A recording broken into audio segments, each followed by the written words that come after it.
There was a time when the idea of walking on Mars belonged only to science fiction. From the worlds of pulp novels to Hollywood films like The Martian, humans on the Red Planet seemed like a dream for future centuries. But today that vision is shifting. With rapid advances in technology, the first generation of Mars explorers could be alive right now, and it may happen sooner than you think. SpaceX, through its ambitious Starship project, hopes to make this a reality before the end of this decade. By the early 2030s, humans may already be setting foot on Mars. Once a permanent colony is established, waves of settlers could follow, making the 6-month journey across interplanetary space. Let's imagine ourselves as one of them. What would it really be like to board this ship and set course for another world? What challenges would we face, and how might the experience change us forever? To understand this journey, we first need to look at the craft designed to take us there. Starship is not just another rocket. It represents a leap in scale, ambition, and vision. Elon Musk first spoke of creating such a vehicle in 2001, powerful enough to send entire communities to Mars. After more than a decade of development, Starship finally emerged. It is a 2-part spacecraft, the Super Heavy booster and the Starship spacecraft itself. The booster is a towering giant, nearly 70 meters tall, with tanks full of liquid oxygen and methane. Beneath it, up to 33 Raptor engines roar to life, producing thrust equivalent to the combined force of hundreds of passenger jets at once. Sitting above is the spacecraft, 50 meters in length, clad in stainless steel that gleams under the sun. It may seem unusual to use the same material as our knives and forks, but this choice is surprisingly practical, strong, cheap, mass-producible, and able to withstand the searing heat of re-entry. Starship is designed to carry 100 tons into orbit, or around 100 people on a voyage to Mars.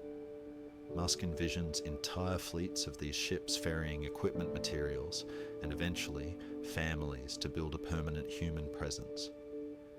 For him, Mars is not a distant dream, but a destination for settlement. Now let's place ourselves inside this remarkable machine. We arrive at the launch site with roughly 100 fellow travelers. These are not strangers on a short airplane trip. You will spend half a year with them. Friendships, alliances, and even conflicts may shape the very rhythm of the journey. As the countdown reaches 0, the ship trembles. Engines ignite beneath you, and suddenly immense G-forces press you into your seat. It feels like an invisible weight, as if a heavy car has been placed on your chest. For 9 minutes, you endure this intense acceleration until the booster has done its job. With a shudder, it separates, falling back to Earth, to land for reuse.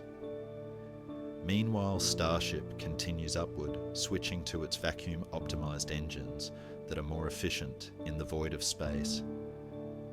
Within minutes, you are traveling thousands of kilometers per hour. Then silence. The roar of the engines fades, and the strange new sensation of weightlessness begins. Seatbelts release. You drift upward, no longer pulled to the floor. You float your body, adjusting to a condition that will define the next 6 months. We often take gravity for granted, but in its absence, even the simplest movements feel otherworldly. This is only the beginning of the transformation. Life inside Starship will not resemble the comfort of an ocean cruise. Instead, it will be closer to life on a submarine or space station. Cabins are small, shared between 2 or 3 people. Privacy is limited. Above the living quarters is a communal space where passengers gather to eat, talk, or exercise. Exercise is not optional here. It is a lifeline. On the International Space Station, astronauts spend around 2 hours a day maintaining muscle and bone strength.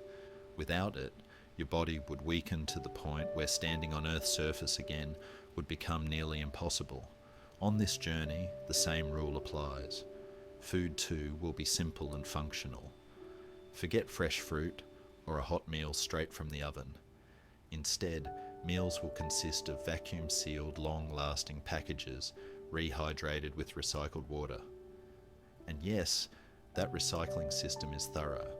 Every drop that leaves your body, whether sweat, urine, or breath moisture, will eventually return to you in another form. It may sound unsettling, but on Earth, water has already cycled through countless organisms before reaching your glass. Showers will not exist. In microgravity, water refuses to flow. Instead, passengers will clean themselves with wet towels or no-rinse soaps. Toilets will use suction systems to prevent waste from floating freely, an image best left to the imagination. Radiation is another invisible threat.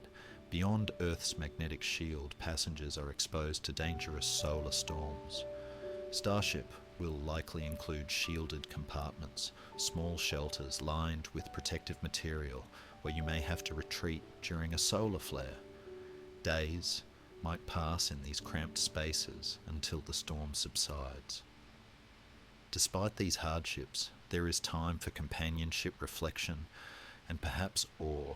Through windows, you might watch Earth shrink into a pale blue dot while Mars grows ever larger ahead. Every inconvenience becomes part of the shared story of being among the first humans to cross the gulf between worlds. Yet the challenges are not only external, space itself begins to change you. In the absence of gravity, your spine stretches. Astronauts on long missions have reported growing up to an inch taller, but the benefits are fleeting as circulation issues soon appear. With no force pulling blood down your face puffs and reddens, while your heart, once struggling to pump upward, now works almost too well. Over months, this imbalance can damage arteries and even impair vision. More unsettling are the invisible shifts in your very biology. In 2019, NASA conducted a remarkable twin study. One twin spent a year aboard the ISS while the other remained on Earth. When reunited, scientists discovered that the astronaut's DNA had altered its gene expression.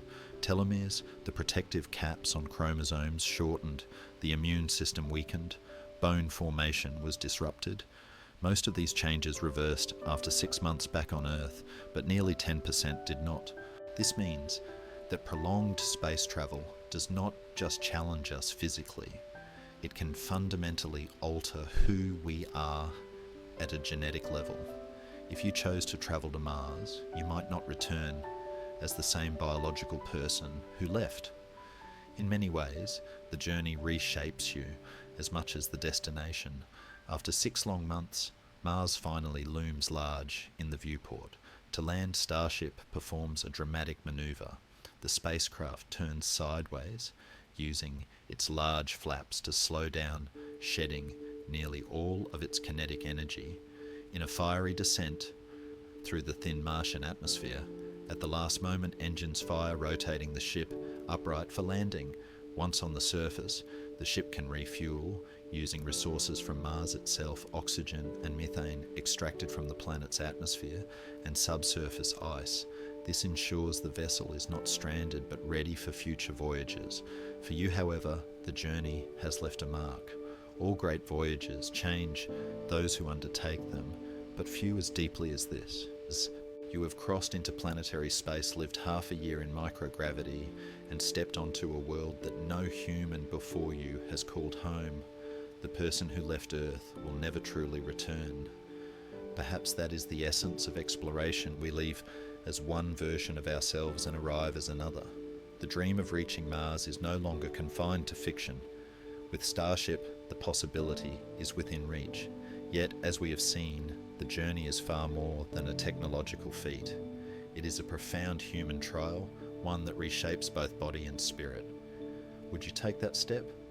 Would you endure the hardships, the uncertainty, and the transformation to stand on another world? If you've enjoyed exploring this vision of the future with us, be sure to subscribe to Cosmic Compass for more journeys through space and beyond. Each voyage may begin here on Earth, but it always ends with a new perspective on the cosmos and perhaps on ourselves.